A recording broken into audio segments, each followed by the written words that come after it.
Ahate itxusia. Udaberriko lehen goizean, eguzkia indartsu sartu zen kortan, eta ahate amak, urteko urtarorik ederrenaren etorrera ospatu zuen bere arrautzak pitzatzen nola hasi ziren ikusiz. Banaka, ahate guztiak arrautzaren oskola hautsi eta beren buru horia atera zuten. Ama zoriontsu zegoen guztien aurrean. Ez, itxaron, guztiak ez.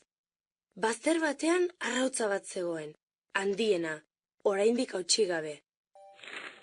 Eskortako animaliak sartzen hasi ziren familia nola osatzen zen ikusteko. Eseri zaitez denbora gehiagoz beroa emateko, ea horrela ateratzea erabakitzen duen, iradoki zuen antzarak. Ongi da, probatuko dut. Azken batean, ez da lan astuna, gogorrena gero dator, erantzun zuen ahateak berriz arrautza gainean egokituz. Geroxeago, mugimendua nabaritu zuen, eta korta guztia begira zuela, bere azken txikiak oskola nola hausten zuen ikusteko baztertu zen. Pixkanaka, pitzatzen hasi zen, eta azkenean...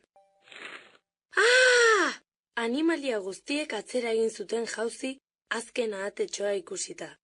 Handia zen, burua handia eta ilea banatuta zuen. Elkarri begira jarri ziren, harrituta. Azkena itxusia, esan zuen txerrietako batek barre algaraka. Ahatetxo itxusia, esan zuen beste batek. Gaixoak jarri zuen ezusteko aurpegia ikusita. Ahate ama hurbildu egin zitzaion eta bere hegal batekin bildu zuen. Nere txikia da, eta besteak bezala maitatuko dut, esan zuen harro. Ahatetxoak zoriontsu egin zuen irribarre, baina postazunak oso gutxi iraun zion.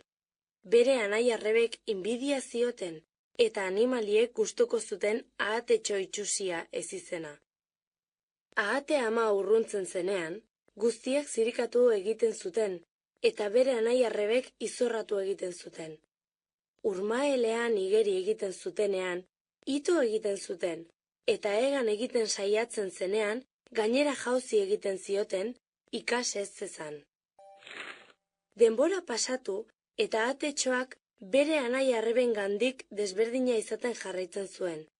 Animaliek itxusi deitzen zioten, bere itxurari buruzko txantxak egiten zituzten, eta barre egiten zioten. Asko sufriarazten zioten, horregaitik erabaki zuen egun batean ihes egitea. Bakarrik joango naiz eta beldurra pasatuko dut, baina ezerk ezin du izan eskorta hau baino kerragoa, pentsatu zuen begietan negarra zuela urruntzen zen bitartean. Ahatetxo itxusia egunetan, astetan eta hilabetetan ibili zen mendian. Uda pasatu zen, udazkena ere bai, eta ondoren negua. Ahatetxoa oso bakarrik eta zorigaiztokoa sentitzen zen, itxusia zelako, eta ikusten zuen animalia guztien gandik ihes egiten zuen, barre egin ez ziezaioten. Bapatean, egun batean eguzki indartsu baten pean esnatu zen, eta ingurura begiratu zuen. Loreak ireki egin ziren, eta txoriak abesten ari ziren. Udaberria iritsi zen. Bere barruan pozik egoteko gogoa sentitu zuen, eta bainu bat hartzeko laku bat topatzea erabaki zuen. Laster ikusi zuen urrutian, animalia talde bat igerian zebilen urmaela. Bere eskortako ahateen antza zuten, baina desberdinak ziren.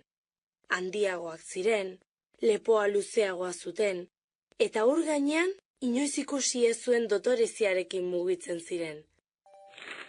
Horietako batek ikusi egin zuen, eta oihu egin zion.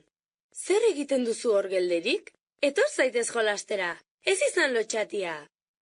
Niri ari altzara? Ahatetxo itxusiak ezin zuen sinetxi, berari hizketan ari zirenik, eta gainera, barregarri usteko asmorik gabe. Noski bada. Baina ahatetxo itxusia naiz, eta inork ez nau maite.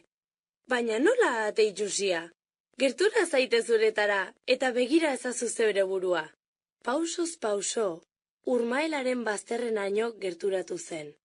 Ara, bere irudia agertu zen uretan islatuta, eta uretan zeuden animaliak bezalakoa zen. Ikusten duzu? Zisnea zara, ni bezala, oihu egin zion bere lagun berriak.